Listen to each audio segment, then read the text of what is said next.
किसी ने बड़े कमाल की बात कही है कि प्रार्थना परिस्थिति नहीं बदल सकती लेकिन इंसान का चरित्र बदल सकती है।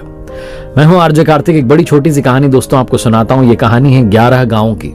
एक पंचायत में 11 गांव थे जहां पिछले कई सालों से सूखा पड़ रहा था, अकाल पड़ रहा था। उन 11 गांव के लोग परेशान थे और बार बार सरपंच साहब के पास जाते थे, कहते थे कुछ करवाइए। और वो कहते थे सरकार जितनी मदद कर सकती है उतनी कर रही है, अब क्या किया जाए अगर बारिश नहीं हो रही है। किसी ने उन्हें सलाह दी कि यहां से 100 किलोमीटर दूर एक मंदिर है जहां पुजारी जी रहते हैं और वो हवन करवाते हैं। अगर उन्होंने वर्षा वाला हवन करवा दिया तो आपके गांव में अवश्य वर्षा होगी, लेकिन आपको वहां जाकर के उनसे मिलना पड़ेगा। 11 गांव से कुछ लोग जो थे इकट्ठे होकर के बस से गए। 100 किलोमीटर दूर वो मंदिर था, जाकर के मिले पुजारी जी से। उनसे कहा कि हमारे गांव में कई सालों से सूखा पड़ रहा है, बारिश नहीं हो रही है। पुजारी जी ने कहा चिंता मत कीजिए। मुहूर्त निकाला, तिथि बताई, समय बताया, कहा कि आप एक काम कीजिएगा, 11 गांव से, हर एक गांव से एक एक प्रतिनिधि यानी कि 11 लोग जो हैं मेरे पास आ जाइएगा, हवन करवाया जाएगा, देखना आपके यहाँ पर वर्षा अवश्य होगी। 11 गांव के लोग बड़े प्रसन्न हुए, जाकर के अपने अपने गांव में ढिंडोरा पीट दिया, बता दिया कि भैया बारिश होने वाली है, हवन होगा, उसके बाद बारिश ही बारिश।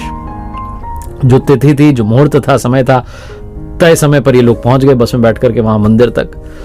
और 11 लोग जब हवन में बैठे तो पुजारी जी की दृष्टि जो थी, एक व्यक्ति पर विशेष दृष्टि थी, बार बार उसको देख रहे थे।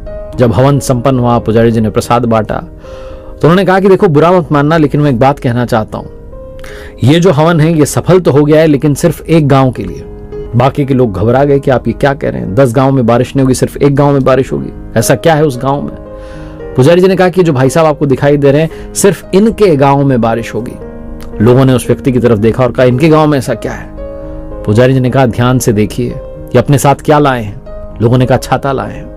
पुजारी जी ने कहा बस ये छाता लाए हैं क्योंकि इन्हें संपूर्ण विश्वास है कि इनके गांव में वर्षा होगी, हवन सफल होगा। आप लोगों को तो भरोसा भी नहीं था कि बारिश होगी, आपको तो लगा कि किसी ने कह दिया है। पुजारी जी हवन करवाते हैं, मंदिर में चले जाते हैं, आ गए आप कि चलो एक ट्राई ये भी कर लेते हैं। लेकिन इनको लगा कि एकमात्र जो है उपाय है और ये उपाय अगर सफल हो गया तो सब कुछ अच्छा होगा। इसलिए हवन में तो 11 लोग बैठे थे, लेकिन सिर्फ एकमात्र व्यक्ति ऐसे थे जो संपूर्ण भाव से, संपूर्ण विश्वास से बैठे थे कि प्रभु का हवन हो रहा है, पूजा हो रही है, यज्ञ हो रहा है, पक्के से मेरे गांव में बारिश आएगी। आप देख लेना, आज सिर्फ इन्हीं के गांव में बारिश आएगी, बाकी गांव को भी प्रतीक्षा करनी पड़ेगी।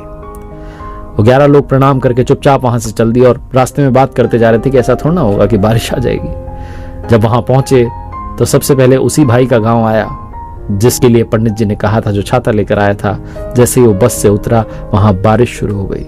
10 के 10 लोग अपने अपने गांव में बस से उतरते चले गए, लेकिन किसी के भी गांव में बारिश नहीं आई। सिर्फ एकमात्र व्यक्ति के गांव में बारिश आई। क्योंकि प्रभु भी कहते हैं कि प्रार्थना से परिस्थिति नहीं बदल सकती लेकिन चरित्र बदल सकता है, और जब चरित्र बदल जाता है तो परिस्थिति अवश्य बदलती है।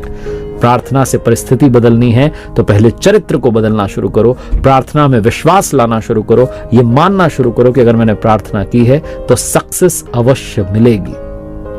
हम में से बहुत सारे लोग मंदिर तो जाते हैं लेकिन छाता ले जाना भूल जाते हैं। विश्वास करना है तो संपूर्ण कीजिए, अपने आप आपकी लाइफ में सक्सेस आप तक चल कर आएगी। एक बार फिर से वही बात जो अक्सर कहता हूं, कर दिखाओ कुछ ऐसा कि दुनिया करना चाहे आपके जैसा।